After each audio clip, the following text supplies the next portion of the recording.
Bienvenue sur Cinéflo, bonjour à tous. Bienvenue à tous pour ceux qui me connaissent pas. Et puis, salut à tous pour ceux qui me connaissent. J'espère que vous allez très bien. En tout cas, moi je pète le feu comme d'habitude. Donc aujourd'hui, je tiens à préciser que je ferai un peu moins de vidéos qu'avant. Parce qu'il faut que je cherche des idées. Bon là c'est quand même Walking Dead, donc il fallait que je rentame un petit peu parce que c'est quand même ma série préférée. Et je tiens aussi à préciser que je vais quand même montrer une nouvelle affiche. Donc voilà, c'est supplémentaire. Vous ne vous attendez pas que je vais être une avalanche d'affiches non plus. Et pas de spoiler. Non, je suis malin. Et je vais rien spoiler. Ah, attendez, j'avais un truc à vous montrer.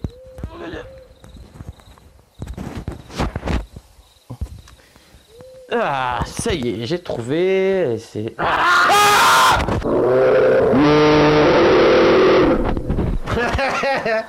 Eh bien, tu parlais de notre film.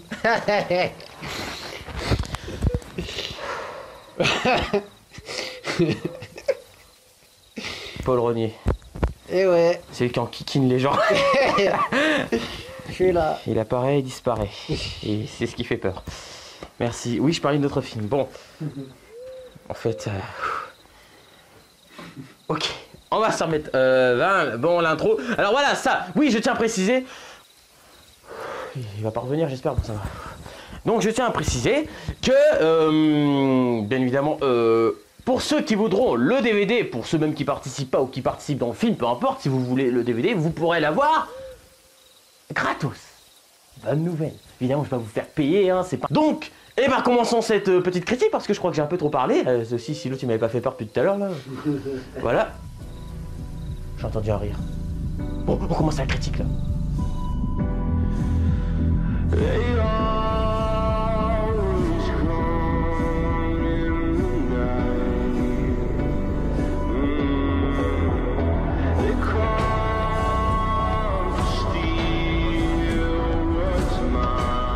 Bonjour et bienvenue dans cette petite critique un peu assez rapide, on va dire, sans se le mentir, où je vais parler donc de l'épisode 9 à 12 de The Walking Dead, aussi mon avis personnel. Il y a des choses que j'ai assez bien appréciées et d'autres que j'ai un peu moins appréciées, et je vais en parler tout de suite. Le retour de notre ami Negan qui est enfin dehors, pas pour longtemps malheureusement. Il a fait donc un petit tour au sanctuaire, ça lui a rappelé les bons souvenirs. Et enfin les bons souvenirs, façon de parler, parce que quand il arrive, il s'aperçoit qu'en fait, sans mentir, c'était ouais, vide et détruit, tout était détruit, enfin il n'y avait plus rien. On sait toujours même pas ce qui s'est passé en fait, pour dire la vérité. Entre temps, voilà, il s'était promené dehors, on a vu quelques endroits, il est retourné à l'endroit où il avait assassiné Glenn et Abraham en pleine nuit. Et ce qui est dommage, c'est que j'ai eu une version internet qui était plus intéressante parce qu'il montrait justement les flashbacks à l'époque, et là il ne montrait pas les images du passé et tout, là c'est un peu dommage. Mais sinon c'était une bonne scène, on a revu Negan qui a changé, qui a vraiment changé. Et du coup après il y a beaucoup Judith qui a un lien avec Negan, donc ils s'entendent bien, mais un petit peu de tension des fois ça arrive. Enfin surtout par rapport à Judith, il y a toujours un peu de tension par rapport à vis-à-vis de Negan. Et ce qui fait après c'est que plus tard on va le revoir enfermé de nouveau. Alors ça m'a un peu déçu sur le coup, mais vu comment c'est en train de se passer, je pense que ça va être assez intéressant. Du côté des chuchoteurs, ça y est, Alpha est enfin arrivé. Et on va dire, personnellement, beaucoup de gens trouvent qu'elle a pas beaucoup de charisme, mais c'est vrai que c'est pas celle qui a le plus de charisme, mais elle arrive vraiment à faire la méchante, quoi. C'est un peu ce qu'on attend quand même. Bon, c'est pas tout ce qu'on attend non plus, évidemment. On a vu certains flashbacks du passé avec elle et sa fille Lydia, et son papa, évidemment, qui était un peu taré, mais voilà. Et c'était assez sympathique. J'attends toujours de voir le passé de Negan aussi, parce qu'on l'a jamais vu encore. On a vu aussi... alors lui, je l'attendais... Beta,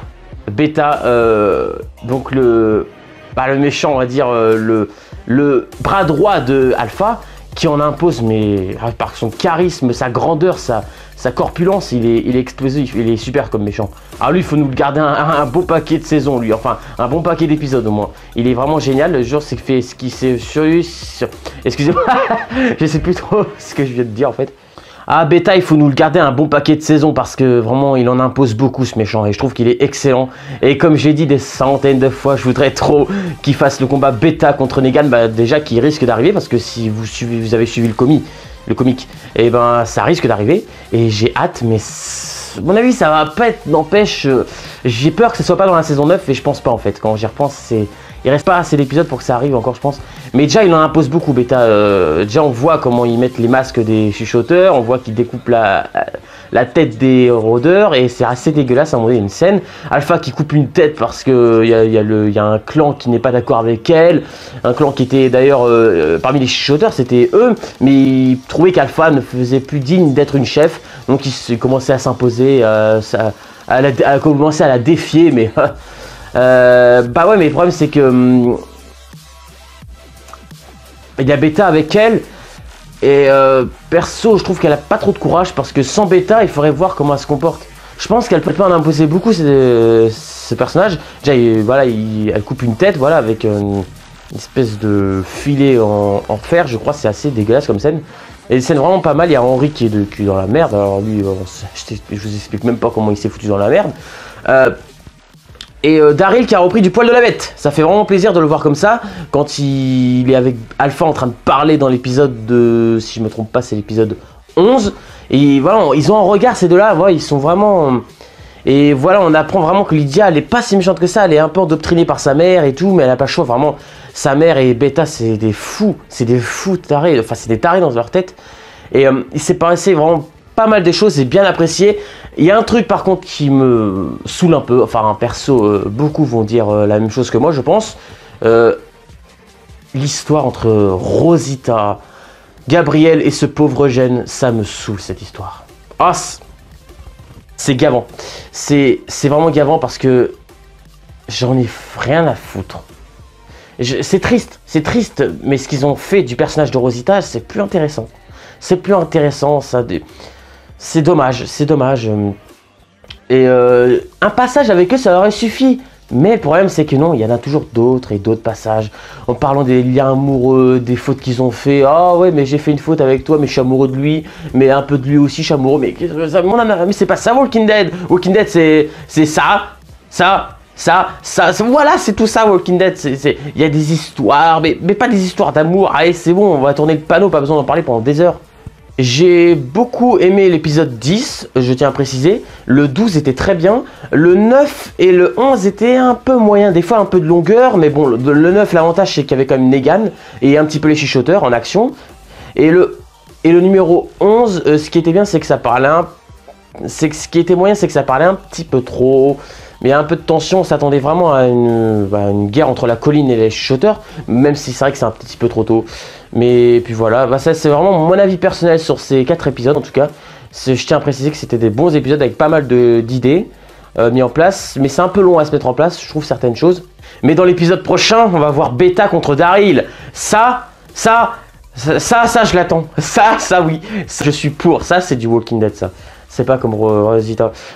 Juste votre avis personnel. Pour ceux qui suivent la série ou même qui ne suivent pas, dites-moi votre avis physiquement. Vous préférez qui entre Rosita et Maggie? Parce que la plupart des gens me disent Rosita. Personnellement, je préfère beaucoup plus Maggie physiquement. C'est mon avis, hein, c'est juste une petite question comme ça, par-ci par-là, pour savoir votre avis. Voilà, sur ce, c'était mon avis sur l'épisode 9, 10, 11, 12 de Walking Dead saison 9. Je vous rappelle que dans à peu près un mois, il y a Game of Thrones qui reprend et j'ai assez hâte. Et bientôt aussi Avengers Endgame. Il y a aussi Captain Marvel, je sais pas si je vais aller le voir au cinéma, peut-être. Aussi un film Dragon Ball Super, je sais pas non plus si je vais le voir au cinéma, je verrai. Mais déjà j'ai hâte pour Avengers Endgame, que lui je suis sûr d'aller le voir au cinéma. Et pas mal de choses vont se passer et puis j'ai hâte.